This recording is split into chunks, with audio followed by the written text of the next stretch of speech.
તાલુકાના જૂના તવરા ગામના જલારામ મંદિર ફળિયામાં મોડી રાત્રે વીજ પુરવઠામાં અચાનક હાઈ વોલ્ટેજ આવતા 25 થી વધુ ઘરોમાં નુકસાન થયું હતું। વીજ પ્રવાહ વધવાને કારણે ફ્રીજ, પંખા, ટીવી સહિતના ઇલેક્ટ્રોનિક ઉપકરણો બળી ગયા હતા।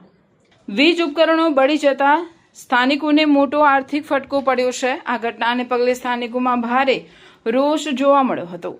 ગ્રામજનોએ વીજ વિતરણ કંપનીના કર્મચારીઓ પર બેદરકારીનો આક્ષેપ કરતા જણાવ્યું હતું કે આ વિસ્તારમાં વારંવાર વીજ પુરવઠાની સમસ્યાઓ અને હાઈ લો વોલ્ટેજની ફરિયાદો છતાં કોઈ કાયમી ઉકેલ લાવવામાં આવ્યો નથી।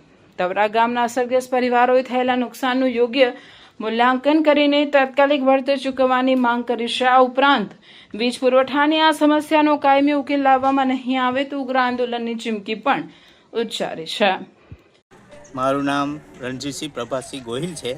હું જૂના તવરાનો રહેવાસી છું અને ગઈકાલે રાત્રે 2:30 વાગ્યાના સમયમાં જે વીજ કરંટ વધી જવાથી ફળિયાની અંદર કોઈના ટીવી ફૂંકાઈ ગયા, કોઈના પંખા ફૂંકાઈ ગયા, ઘણું બધું નુકસાન થયું છે અને એ જીવ આવું વારંવાર બને છે તે જીવીબીના ધ્યાન પર લાવવા વિનંતી છે અને એમને ઘટતું કરવા વિનંતી છે।